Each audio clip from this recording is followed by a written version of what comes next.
ঠিক তেমনি ভাবে আল্লাহ রব্বুল আলামিন পবিত্র কুরআনুল কারীমের সূরা মুমিনুনের 115 নম্বর আয়াতের মধ্যে আমাদেরকে প্রশ্ন করলেন। আল্লাহ তাআলা প্রশ্ন করলেন, আফা হাসিবতুম আন্নামা খালাকনাকুম আবাসা, তোমরা কি এই ধারণা করো রে আমি আল্লাহ তাআলা তোমাদেরকে অনর্থক বানাইলাম?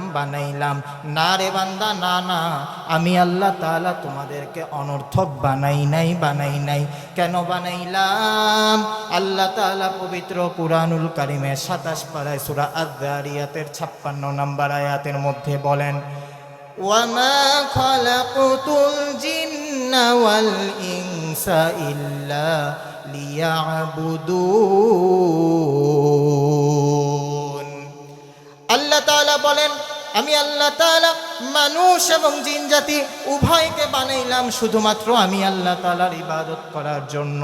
আল্লাহ তাআলা পবিত্র কুরআনুল কারীমের 29 পারায় সূরা মুলকের 2 নম্বর আয়াতের মধ্যে বলেন, আল্লাযী খালাকাল মাউতা ওয়াল হায়াতা লিয়াবলুয়াকুম আইয়ুকুম আহসানু আমালা।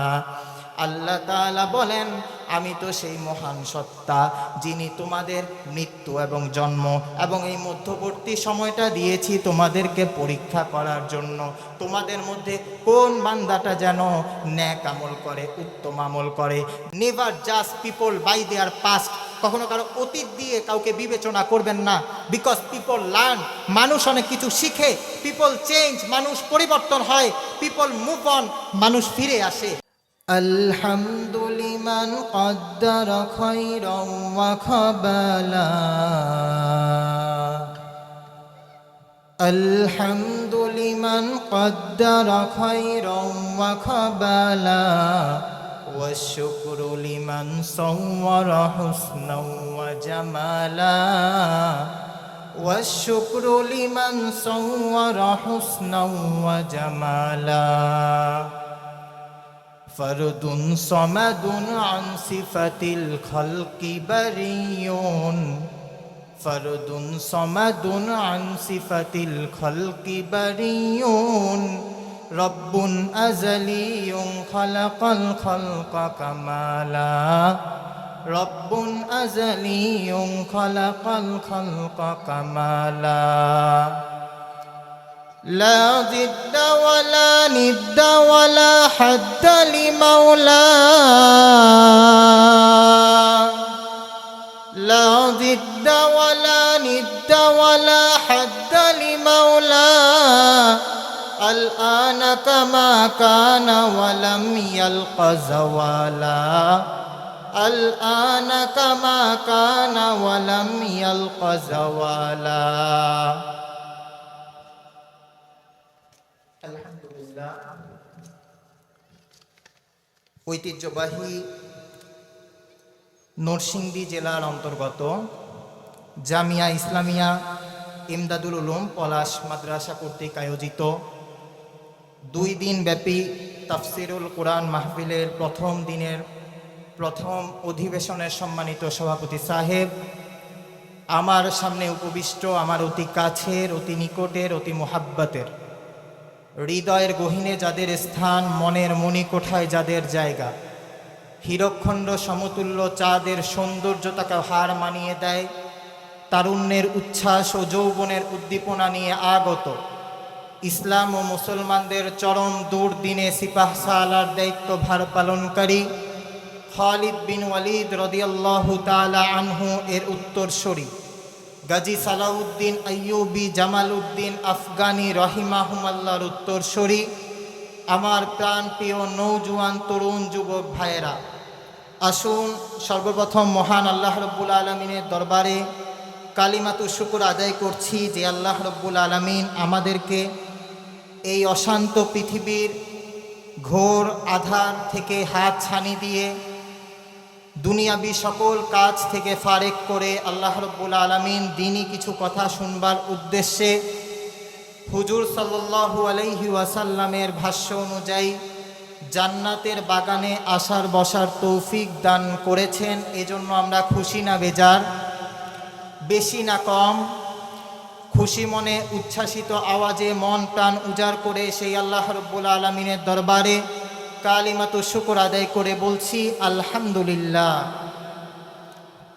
প্রিয় সুধী, আহলে সুন্নত ওয়াল জামাতের আকীদা হচ্ছে আল্লাহ তাআলা যখন কোনো কিছু সৃষ্টি করার ইচ্ছা পোষণ করেন তখন আল্লাহ তাআলা কোন হও বলতে দেরি হয়, হইতে দেরি নাই। সুবহানাল্লাহ। যেই আকীদাটা আল্লাহ রব্বুল আলামিন কুরআনুল কারীমের বিভিন্ন জায়গার মধ্যে আমাদেরকে প্রদান করেছেন। আল্লাহ রব্বুল আলামিন পবিত্র কুরআনুল কারীমের বিভিন্ন জায়গার মধ্যে বলেন, আমি আল্লাহ তাআলা যখন কোনো কিছু সৃষ্টি করার ইচ্ছা পোষণ করি তখন আমি আল্লাহ তাআলা কোন হও বলতে দেরি হয়, হইতে দেরি নাই। সুবহানাল্লাহ। আল্লাহ রব্বুল আলামিন আসমান বানাইলেন কুন ফায়াকুন বইলা, জমিন আল্লাহ তাআলা বানাইলেন কুন ফায়াকুন বইলা, সকল মাখলুকাত আল্লাহ তাআলা বানাইলেন কুন ফায়াকুন বইলা। কিন্তু আল্লাহ তাআলা আপনাকে আমাকে আল্লাহ তাআলা কুন ফায়াকুন বইলা বানান নাই, বানান নাই। আল্লাহ তাআলা বলেন খলাকতু বিয়াদাইয়া, আমি আমার কুদরতি হাত দ্বারা মানুষরে বানাইলাম। আল্লাহ তাআলা পবিত্র কুরআনুল কারীমের সূরা ৩-এর মধ্যে বলেন লাকাদ খলাকনাল ইনসানা ফি আহসানি তাকওয়িম, আমি আল্লাহ তাআলা তোমাদেরকে মানুষকে বানাইলাম উত্তম আকৃতি দ্বারা। কেন বানাইলাম? প্রত্যেকটা জিনিস বানানোর পিছনে এক একটা উদ্দেশ্য আছে না নাই? একটা লাইট বানানোর পিছনে একটা উদ্দেশ্য আছে, এই লাইটটা আলো দিবে। একটা ফ্যান বানানোর পিছনে একটা উদ্দেশ্য আছে, একটা রিজন আছে, একটা কারণ আছে। কারণটা কি? ফ্যানটা বাতাস দিবে। ঠিক তেমনিভাবে আল্লাহ রব্বুল আলামিন পবিত্র কুরআনুল কারীমের সূরা মুমিনুনের ১১৫ নম্বর আয়াতের মধ্যে আমাদেরকে প্রশ্ন করলেন। আল্লাহ তাআলা প্রশ্ন করলেন আফা হাসিবতুম আন্নামা খালাকনাকুম আবাসা, তোমরা কি এই ধারণা করো রে আমি আল্লাহ তাআলা তোমাদেরকে অনর্থক বানাইলাম? না রে বান্দা, না না, আমি আল্লাহ তাআলা তোমাদেরকে অনর্থক বানাই নাই। কেন বানাইলাম? আল্লাহ তাআলা পবিত্র কুরআনুল কারীমের ২৭ পারায় সূরা আয-যারিয়াতের ৫৬ নম্বর আয়াতের মধ্যে বলেন ওয়ামা খালাকতুল জিন্না ওয়াল ইনসা ইল্লা লিয়াবুদুন। আল্লাহ তাআলা বলেন আমি আল্লাহ তাআলা মানুষ এবং জিন জাতি উভয়কে বানাইলাম শুধুমাত্র আমি আল্লাহ তাআলার ইবাদত করার জন্য। আল্লাহ তাআলা পবিত্র কুরআনুল কারীমের ২৯ পারায় সূরা মুলকের ২ নম্বর আয়াতের মধ্যে বলেন الذي خلق الموت والحياة ليبلوكم أيكم أحسن عملا। আল্লাহ তাআলা বলেন আমি তো সেই মহান সত্তা যিনি তোমাদের মৃত্যু এবং জন্ম এবং এই মধ্যবর্তী সময়টা দিয়েছি তোমাদেরকে পরীক্ষা করার জন্য। তোমাদের মধ্যে কোন বান্দাটা যেন নেক আমল করে, উত্তম আমল করে। যেই বান্দা বান্দি নেক আমল করবে, উত্তম আমল করবে, তাদের বিষয়ে আল্লাহ তাআলা কি পুরস্কার দিবেন সেটাও ঘোষণা করে দেন। পক্ষান্তরে যেই বান্দা বান্দি নেক আমল করবে না, উত্তম আমল করবে না, আল্লাহ তাআলার সাথে নাফরমানি করবে, তাদের বিষয়েও কি হবে, কি শাস্তি পরকালে তাদেরকে প্রদান করবেন আল্লাহ তাআলা বলে দেন। ভাইয়েরা আমার, আল্লাহ রব্বুল আলামিন যেই সকল বান্দা বান্দি নেক আমল করবে, উত্তম আমল করবে, তাদের ব্যাপারে আল্লাহ রব্বুল আলামিন পবিত্র কুরআনুল কারীমের সূরা বাকারার ২৫ নম্বর আয়াতের মধ্যে বলেন ওয়াবাশশিরিল্লাযীনা আমানু ওয়া আমিলুস সলিহাতি আন্না লাহুম জান্নাতিন তাজরি মিন তাহতিহাল আনহার। আল্লাহ তাআলা বলেন আর যারা নেক আমল করবে, উত্তম আমল করবে এবং যারা ঈমান আনবে তাদের জন্য সুসংবাদ। কি সুসংবাদ? আল্লাহ তাআলা বলেন তাদের জন্য সুসংবাদ। কি সুসংবাদ? তাদের জন্য এমন জান্নাত তৈরি করে রাখা হয়েছে, জান্নাতিন তাজরি মিন তাহতিহাল আনহার, যেই জান্নাতের তলদেশ দিয়ে নহর সমূহ প্রবাহিত, নদী নালা প্রবাহিত, এমন জান্নাত তৈরি করে রাখা হয়েছে। আল্লাহ তাআলা এই আয়াতের মধ্যে জান্নাতীদের বিবরণ দেন। আল্লাহ তাআলা বলেন তাদের রিজিককে আল্লাহ তাআলা সেই জান্নাতের মধ্যে আলো বৃদ্ধি করে দিবেন। তাদের প্রত্যেককে মুতাতাহহার আল্লাহ তাআলা স্ত্রী দান করবেন, হুর দান করবে। আল্লাহ তাআলা বলেন পক্ষান্তরে যেই সকল বান্দাবান্দি আল্লাহ তাআলার নাফরমানি করবে, আই গুনাহ করবে, আল্লাহ তাআলা অবাধ্যকারীদের জন্য কি শাস্তি হবে আল্লাহ তাআলা ঘোষণা করে দিলেন। আল্লাহ তাআলা পবিত্র কুরআনুল কারীমের মধ্যে বলেন উলাইকা আসহাবুন নার হুম ফিহা খালিদুন। আল্লাহ তাআলা বলেন যারা নাফরমানি করবে, আই গুনাহ করবে, রবের আদেশ নিষেধ মেনে চলবে না, তাদের জন্য তারা হবে জাহান্নামের অধিবাসী। আল্লাহ তাআলা পবিত্র কুরআনুল কারীমের ২৭ পারায় সূরা রহমানের ৩৩ নম্বর আয়াতের মধ্যে বলেন ইয়া মা'শারাল জিন্নি ওয়াল ইনসি ইন ইসতাতা'তুম আন তানফুযু মিন আকতারিস সামাওয়াতি ওয়াল আরদি ফানফুযু লা তানফুযুনা ইল্লা বিসুলতান। আল্লাহ রাব্বুল আলামিন বলেন ইয়া মা'শারাল জিন্নি ওয়াল ইনসি, তোমরা যারা অবাধ্য আছো হে মানব সম্প্রদায় এবং জিন সম্প্রদায়। তাফসিরের কিতাবের মধ্যে লেখা হয় মানব সম্প্রদায় এবং জিন সম্প্রদায় বলার দ্বারা অবাধ্যকারী তাদের বিষয়ে আল্লাহ রাব্বুল আলামিন এই ঘোষণা করেন। কি ঘোষণা? আল্লাহ তাআলা বলেন তোমরা যদি পারো আমি আল্লাহ তাআলার তৈরিকৃত আসমান এবং জমিনের সীমানা ভেদ করে চলে যাও, তোমরা কি সেটা করতে পারবে? আল্লাহ তাআলা নিজেই বলেন লা তানফুযুনা ইল্লা বিসুলতান, ততক্ষণ পর্যন্ত পারবে না যতক্ষণ পর্যন্ত আমি মালিক না চাইব। তাহলে এই কথা কেন বললেন? প্রিয় ভাইরা লক্ষ্য করে দেখেন, এই নরসিংদী ছেড়ে যদি কেউ নরসিংদীর বাহিরে যায় সেটাও কিন্তু আল্লাহ তাআলার আসমান জমিনের সীমানার মধ্যে পড়ে। শুধু বাংলাদেশ না, অন্য রাষ্ট্রেও যদি চলে যায় সেই রাষ্ট্রটাও কিন্তু আল্লাহ তাআলার আসমান এবং জমিনের সীমানার মধ্যে পড়ে। তাহলে আল্লাহ তাআলা এই ধমকটা কেন দিলেন? আল্লাহ তাআলার উদ্দেশ্য বান্দাবান্দিকে দূরে সরানো না, এই বান্দাবান্দিগুলো যেন গুনাহ না করে, এই বান্দাবান্দি যেন নাফরমানি না করে, এই বান্দাবান্দি যেন আল্লাহ তাআলার আদেশ নিষেধ মানে রে। এই জন্য আল্লাহ তাআলা এই ঘোষণা করলেন, এই ধমকে সুরে বললেন তোমরা যদি পারো আমি আল্লাহ তাআলার আসমান এবং জমিনের সীমানা ভেদ করে চলে যাও। আল্লাহ নিজেও জানেন বান্দাবান্দি পারবে না, এজন্য প্রশ্ন করলেন তোমরা কি সেটা করতে পারবে?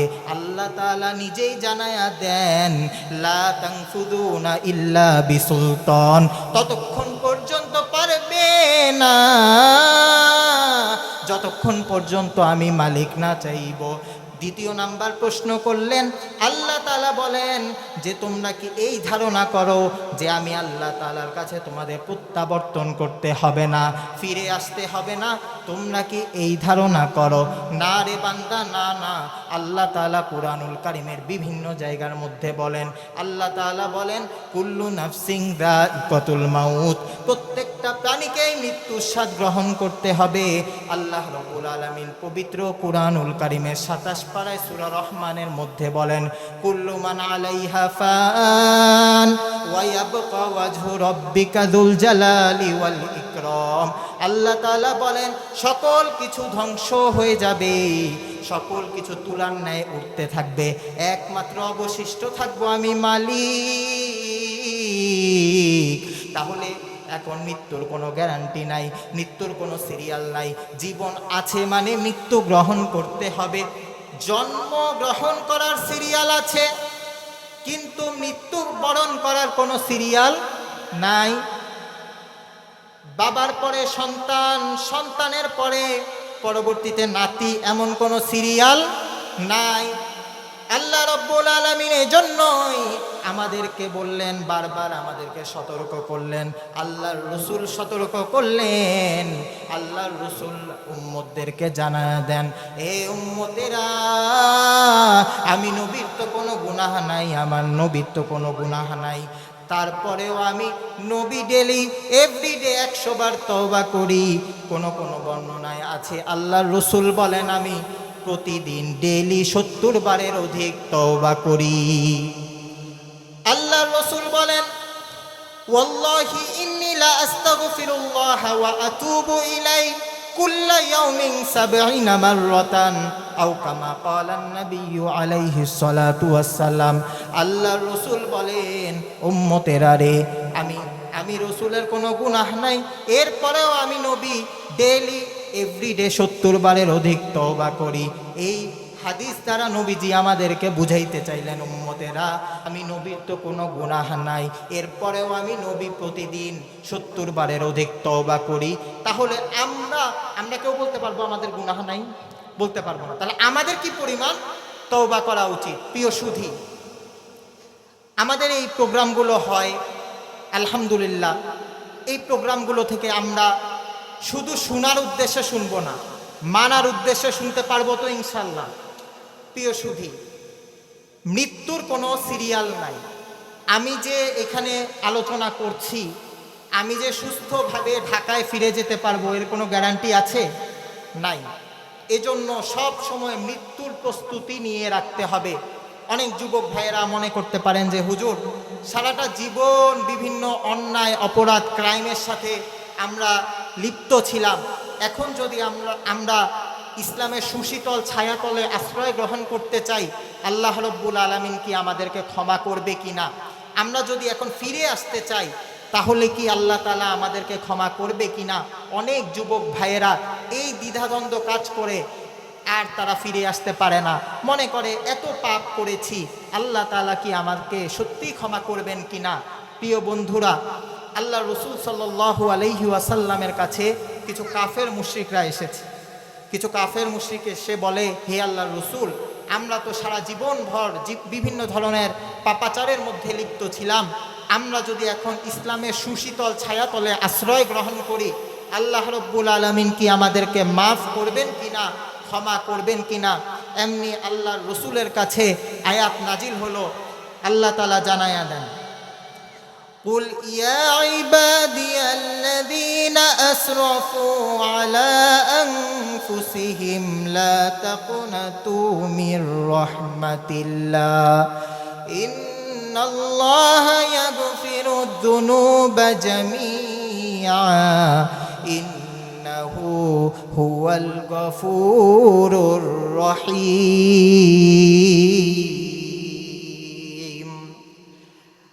আল্লাহ তাআলা জানায় দিলেন, হে নবী, কুল, আপনি আপনার উম্মতদেরকে জানায় দেন। কোন উম্মতদেরকে? ইয়া ইবাদিয়াল্লাযীনা আসরাফু আলা আনফুসিহিম, যারা কিনা গুনাহ করেছে, গুনাহ করতে করতে নিজেদের নফসের প্রতি জুলুম করেছে। নবী, আপনি তাদেরকে আশা দিন, লা তাকুনাতু মির রাহমাতিল্লাহ, তারা যেন আমি আল্লাহ তাআলার রহমত থেকে কোশ্চিন কালেও নিরাশ না হয়। কেন নিরাশ হবে না?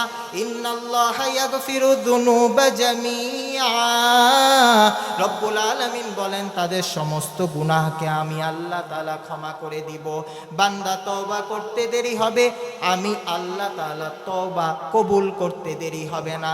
আরে ভাই, একটা কাপড় ধুইতে এক বালতি পানির প্রয়োজন হয়, কিন্তু বান্দার 80 বছর 90 বছরের গুনাহ মাফ পাওয়ার জন্য এক ফোঁটা চোখের পানি যথেষ্ট হয়ে যায়। এজন্য যুবক ভাই ও মুরব্বী বাবারা, আসুন আল্লাহ তাআলার দিকে ফিরে আসুন, তওবা করুন, আল্লাহ তাআলার দিকে ফিরে আসুন। বনি ইসরাইল সম্প্রদায়ের এক লোক 99 জন ব্যক্তিকে হত্যা করে ফেলেছে। হত্যা করার পরে সে মনে মনে ভাবতে লাগলো, কিরে, আমি দেখতে দেখতে তো 99 জন ব্যক্তিকে হত্যা করে ফেলেছি, মহান আল্লাহ তাআলা কি আমাকে ক্ষমা করবেনি, মাফ করবেনি? এই চিন্তা করতে করতে ওই বান্দা রাস্তা দিয়ে যায়। হঠাৎ প্রথমত একজন পাদ্রীর সাথে দেখা, খ্রিস্টান পাদ্রীর সাথে। পাদ্রীকে ডাক দিয়ে বলতেছে, এরকম আমি 99 জন ব্যক্তিকে হত্যা করে ফেলেছি, মহান আল্লাহ রব্বুল আলামিন কি আমাকে ক্ষমা করবেনি, মাফ করবেনি? এমনি ওই পাদ্রীটাকে ডাক দিয়ে বলে, বিদ্রুপ করে বলে, এ লোক, তুমি একজন সিরিয়াল কিলার, তুমি কখনো 2 জন, কখনো 4 জন, কখনো 6 জন, এরকম করতে করতে করতে করতে 99 জন ব্যক্তিকে হত্যা করে ফেলেছ, তোমাকে আল্লাহ তাআলা কোশ্চেন কালেও ক্ষমা করবে না। ওই পাদ্রী তাকে নিয়ে উপহাস করলো। ওই লোককে বলে, না না, আল্লাহ তাআলা তোমাকে ক্ষমা করবে না, কারণ তুমি 99 জন ব্যক্তিকে হত্যা করেছো, আল্লাহ তাআলা তোমাকে কোশ্চিনকালেও ক্ষমা করবে না। এমনি ওই লোক দারুণ কষ্ট পাইল। ওই লোকের তো হত্যা করা তার পেশা এবং হত্যা করা তার এটা নেশা। এই কথা শোনার পরে ওই পাদ্রীকে ডাক দিয়ে বলতেছে, আমার মতো পাপিষ্ঠকে যদি আল্লাহ তাআলা ক্ষমা না করেন, তোমার মতো পাপিষ্ঠরও দুনিয়ায় বেঁচে থাকার কোনো অধিকার নাই। এই কথা বলে সেই পাদ্রীকে সে হত্যা করে ফেলেছে। এখন আমি জানতে চাই, আগে 99 জন ব্যক্তিকে হত্যা করেছে, এখন এই একজন পাদ্রীকে হত্যা করেছে, তার হত্যার সংখ্যা কত গিয়ে দাঁড়িয়েছে? ওই যে আপনারা ক্রিকেটের ভাষায় কি যেন বলেন না, সেঞ্চুরি। হত্যা করতে করতে সে সেঞ্চুরি করে ফেললো। এবার তো তার মধ্যে আরো গিল্টিনেস কাজ করছে, আরো অনুতপ্ত বোধ সে কাজ করছে। কিরে, আমি দেখতে দেখতে তো 100 জন ব্যক্তিকে হত্যা করে ফেলেছি, রব্বুল আলামিন কি আমাকে ক্ষমা করবেনি, মাফ করবেনি? এই চিন্তা করতে করতে ওই বান্দা আবারও রাস্তা দিয়া যায়। প্রথমতে একজন আলেমের সাথে দেখা, আলেমকে ডাক দিয়ে বলতেছে, হুজুর, আমি এরকম একজন সিরিয়াল কিলার, আমি কখনো 2 জন, কখনো 4 জন, কখনো 7 জন, এমন করতে করতে করতে করতে 100 জন ব্যক্তিকে হত্যা করে ফেলেছি। হুজুর, আপনি বলেন আল্লাহ তাআলা কি আমাকে ক্ষমা করবেনি, মাফ করবেনি? এমনি ওই আলেম তাকে ডাক দিয়ে বলে, বালা, অবশ্যই অবশ্যই অবশ্যই আল্লাহ তাআলা তোমাকে ক্ষমা করবেন, কারণ বান্দার অপরাধ যতই বড় হোক না কেন, বান্দার অন্যায় যতই বড় হোক না কেন, আল্লাহর রহমান নামের চেয়ে, আল্লাহর গফফার নামের চেয়ে বড় নয়। তুমি এখন এই এলাকা ছেড়ে চলে যাও, এই এলাকা ছেড়ে গিয়ে আল্লাহ তাআলার কাছে তওবা করো।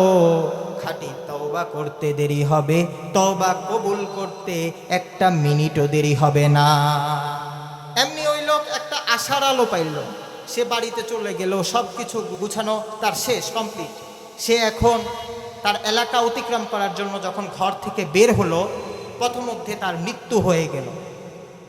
তো মৃত্যু হয়ে যাওয়ার পরে এখন রহমতের ফেরেশতারাও আসছে, আযাবের ফেরেশতারাও আসছে।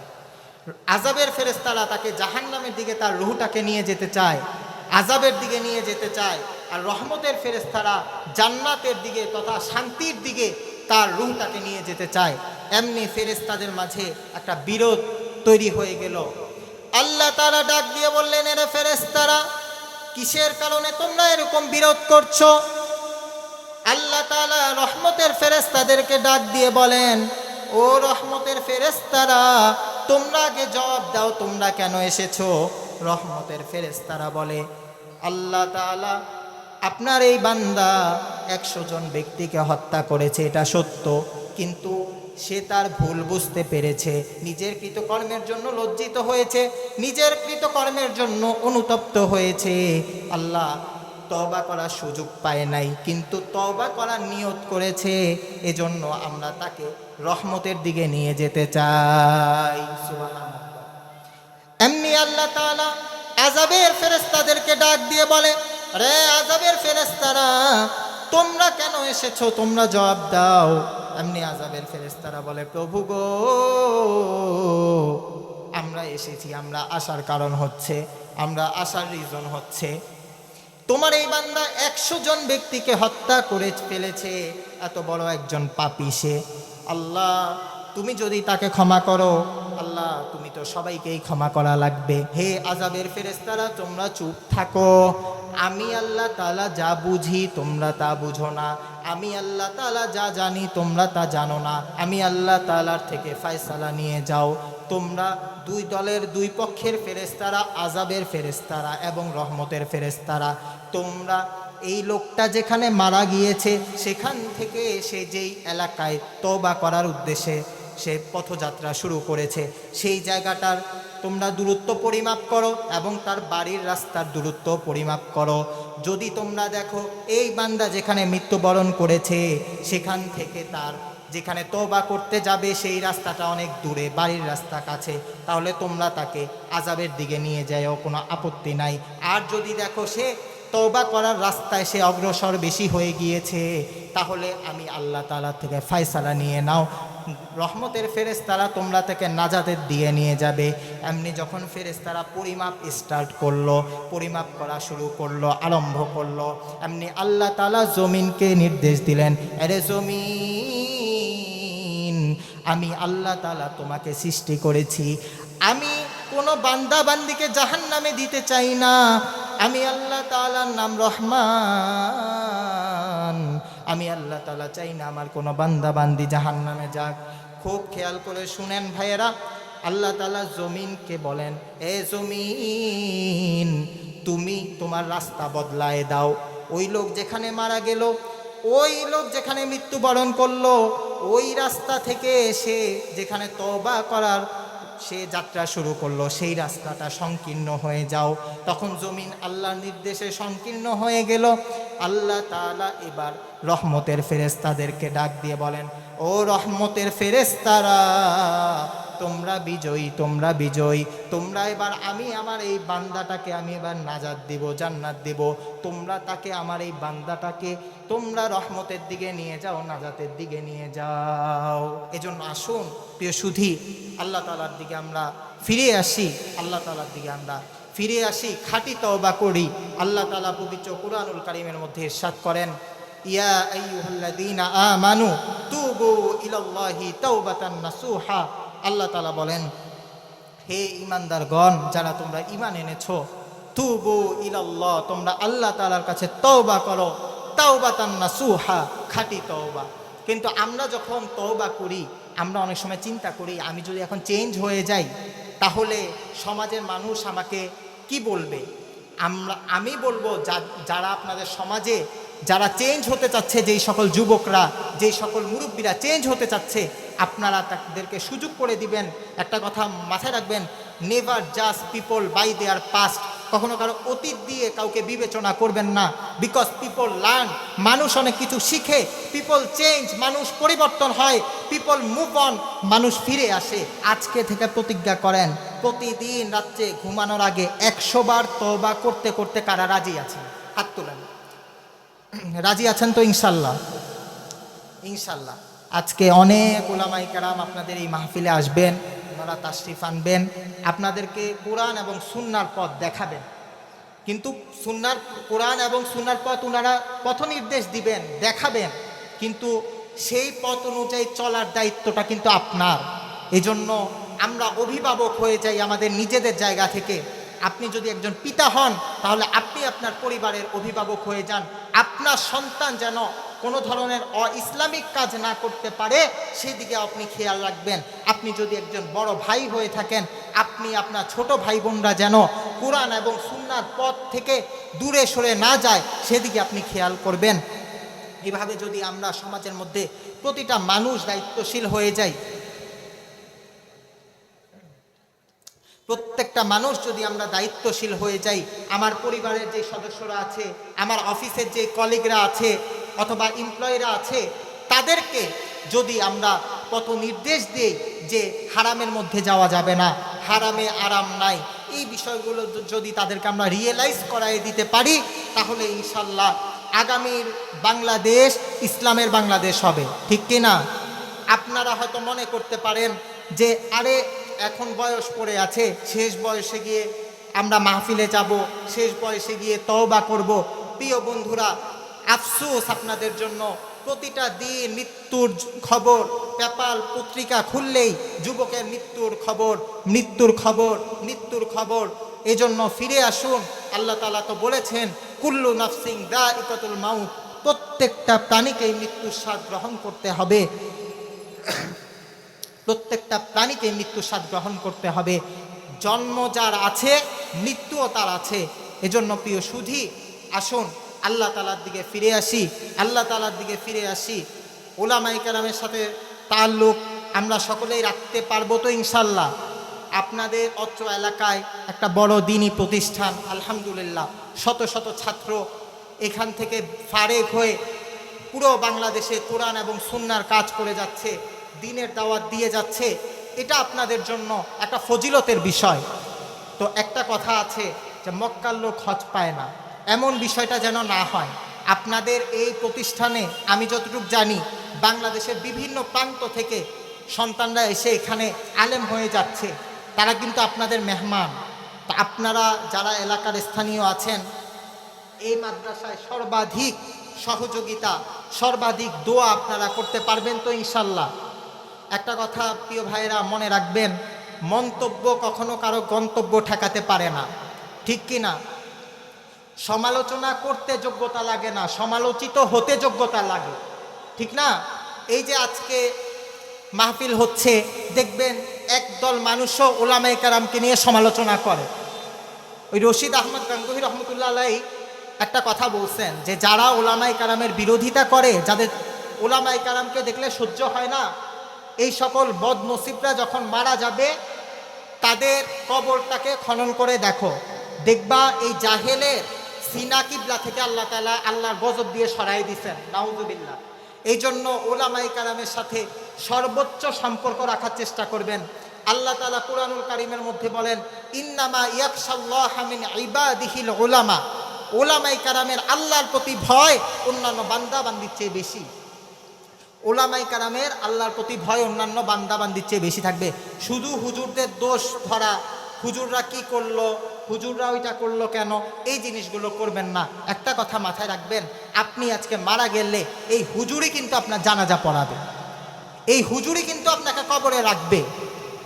এই জন্য প্রিয় সুধী, আলেম হওয়া জরুরি না, কিন্তু দ্বীনি শিক্ষা প্রত্যেকটা মুসলমানের উপর অর্জন করা ফরজ। আলেম সবাই হবে, সবাই আলেম হবে এটা ফরজ না, কিন্তু দ্বীনি যে এলেম আছে এটা অন্বেষণ করা প্রত্যেকটা মুসলমানের উপর ফরজ। যখন এই দ্বীনি এলেম অর্জন করবে, তখন তারা রডের বদলে আর বাঁশ দিয়ে তারা রাস্তা নির্মাণ করবে না। কথা বুঝেন নাই? যদি ইঞ্জিনিয়ার হয়, যদি ব্যারিস্টার হয়, আমরা তো সবসময় বলি, আমি সব জায়গায় বলি, আপনার সন্তানকে আপনি স্কুলে পড়াইলেন, এটা আমাদের কোনো আপত্তি নাই। আপনার সন্তানকে আপনি ডাক্তার বানাতে চান, এটা আমাদের কোনো আপত্তি না। আপনার সন্তানকে আপনি ইঞ্জিনিয়ার বানাতে চান, এটাও আমাদের কোনো আপত্তি না। আপনাদের সন্তানকে আপনারা ব্যারিস্টার বানাতে চান, এটাও আমাদের কোনো আপত্তি না। বরং আমরা সাধুবাদ জানাই, কারণ আমাদের সব কিছুই লাগবে, সব কিছুরই প্রয়োজন আছে।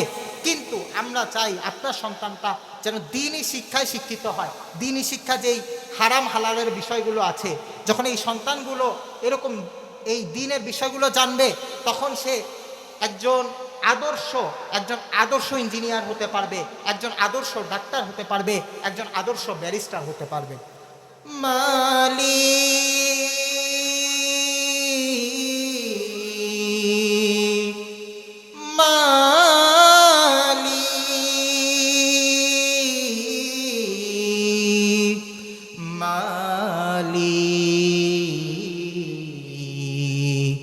একটি ঘর বানিয়ে দিও,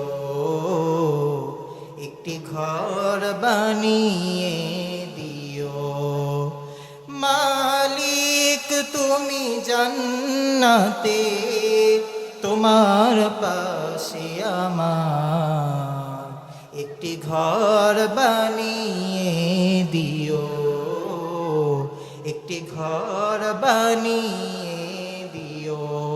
সকলে বলেন আমিন। যেই কথাগুলো বলেছি, আল্লাহ তাআলা সর্বপ্রথম আমাকে এবং কথাগুলো অনুযায়ী আপনাদের সবাইকে আমল করার তৌফিক দান করেন। ওয়ামা আলাইনা ইল্লাল বালাগ। ওয়াসসালামু আলাইকুম ওয়া রাহমাতুল্লাহি ওয়া বারাকাতুহু।